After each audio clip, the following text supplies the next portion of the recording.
Baik, Assalamualaikum warahmatullahi wabarakatuh. Shalom, Om Swastiastu, Namo Buddhaya, Salam Kebajikan.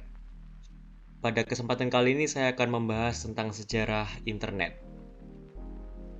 Sebelum kita masuk lebih lanjut, perkenalkan nama saya Muhammad Rizal Noval dengan NIM 210512140008. Saya berasal dari Sistem Informasi B 2021. Baik, di awal-awal kita akan bahas apa sih internet itu. Ya, internet tentu sudah tidak asing atau sudah tidak menjadi istilah yang aneh lah untuk masyarakat modern seperti kita.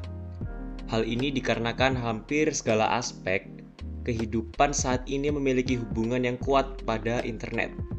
Jaringan ini juga telah terbukti sangat bermanfaat untuk menghubungkan banyak orang dari berbagai wilayah tanpa batas, mulai dari lintas kota, provinsi, negara, bahkan juga lintas benua.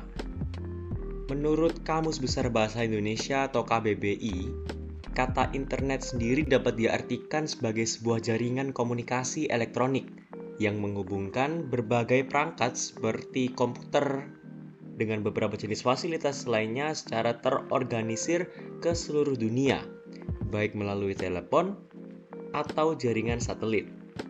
Sementara itu, dikutip dari buku Teknologi Informasi dan Komunikasi yang diterbitkan oleh Kementerian Pendidikan dan Kebudayaan pada tahun 2017, istilah internet berasal dari bahasa Latin, yaitu inter. Inter ini artinya antara. Jika ditelisik dari bahasa setiap kata, maka dapat diambil definisi kalau internet ini adalah sebuah jaringan antara atau penghubung. Secara sederhana, definisi atau pengertian internet adalah sebuah jaringan dari berbagai komputer yang ada di seluruh dunia dan terkoneksi menggunakan protokol TCP atau IP. Seperti itu teman-teman. Itu adalah arti dari internet sesungguhnya. Selanjutnya kita akan langsung masuk ke sejarah dari internet ini sendiri. Baik, di awal-awal, di 1969, pertama kali internet dicetuskan. Pada Oktober 1969, para peneliti di Universitas California di Los Angeles atau disingkat UCLA sedang berupaya untuk mengirimkan data dari satu komputer ke komputer lainnya. Para peneliti tersebut ingin mencoba mengirimkan 3 huruf dengan bunyi log, LOG, ke komputer kedua dalam bentuk kode biner. Sementara itu, komputer kedua nanti akan menambahkan 2 huruf lagi dalam bentuk yang sama, sehingga menjadi login atau LOGIN. Kesuksesan pengiriman data yang dilakukan pada penelitian tersebut telah berhasil melahirkan sebuah proyek yang diberi nama Advanced Research Project Agency Network atau disingkat ARPANET.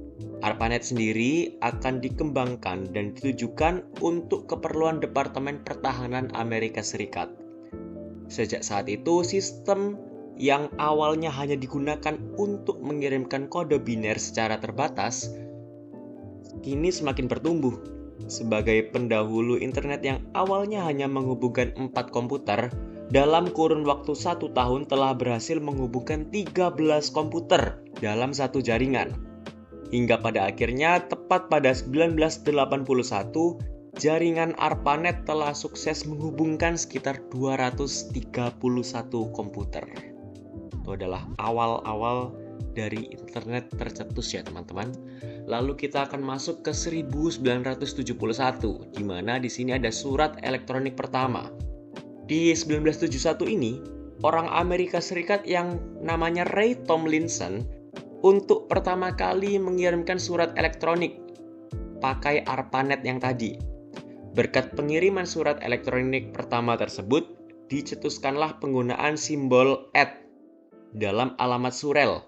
Hingga sekarang, simbol @ sebenarnya digunakan untuk melakukan pemisahan antara nama pengguna dengan jaringan yang sedang digunakan. Nah, ini juga salah satu asal muasal dari simbol @ ya. Dan apa sih fungsi sebenarnya dari awal terciptanya simbol @ ini? Baik, kita lanjut ke 1983 yang dimana di sini ada komunikasi antar jaringan. Nah, sebelumnya kita tahu bahwa dua buah perangkat komputer dapat berkomunikasi satu sama lain dalam satu jaringan. Perlu semacam protokol dengan wujud rangkaian tahapan yang ditentukan oleh pengatur komunikasi. Tepat pada 1970, Robert Kahn bersama Vinton Cerf mencoba mengembangkan TCP/IP atau Transmission Control Protocol atau Internet Protocol. TCP/IP ini sendiri akan sangat memungkinkan dalam melakukan pertukaran data. Tentu saja bukan hanya dalam komputer dengan jaringan yang sama, tetapi pada jaringan yang berbeda sekalipun. Sampai saat ini, penggunaan TCP/IP masih digunakan oleh banyak perangkat. ARPANET sendiri berhasil melakukan adopsi terhadap teknologi ini tepat pada 1 Januari 1983. Hal ini pada akhirnya juga memungkinkan hubungan dengan beberapa jaringan komputer lain, misalnya seperti universitas. Ditemukannya cara untuk menghubungkan antar jaringan ini dapat menjadi poin utama bahwa wujud internet yang kita kenal dimulai dari sini. Jadi dari sini kita sudah tahu lah wujud dari internet itu seperti apa di tahun 1983. Lanjut ke 1990, lahirnya www atau www kita biasa sebutnya. Setelah TCP/IP berhasil dikembangkan untuk melakukan pertukaran data dengan jaringan yang berbeda, pada 12 Maret 1989, Tim Berners-Lee yang saat itu bekerja untuk Lab Fisika CERN atau Organisasi Eropa untuk Riset Nuklir berhasil menyetuskan www.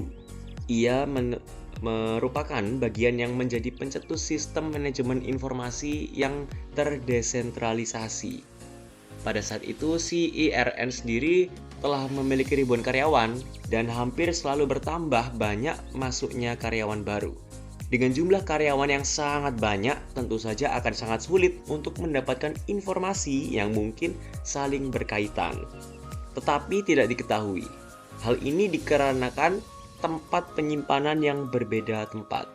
Tim Berners-Lee ini mengusulkan untuk dibuat sebuah sistem koneksi hypertext sekaligus pencarian menggunakan kata kunci.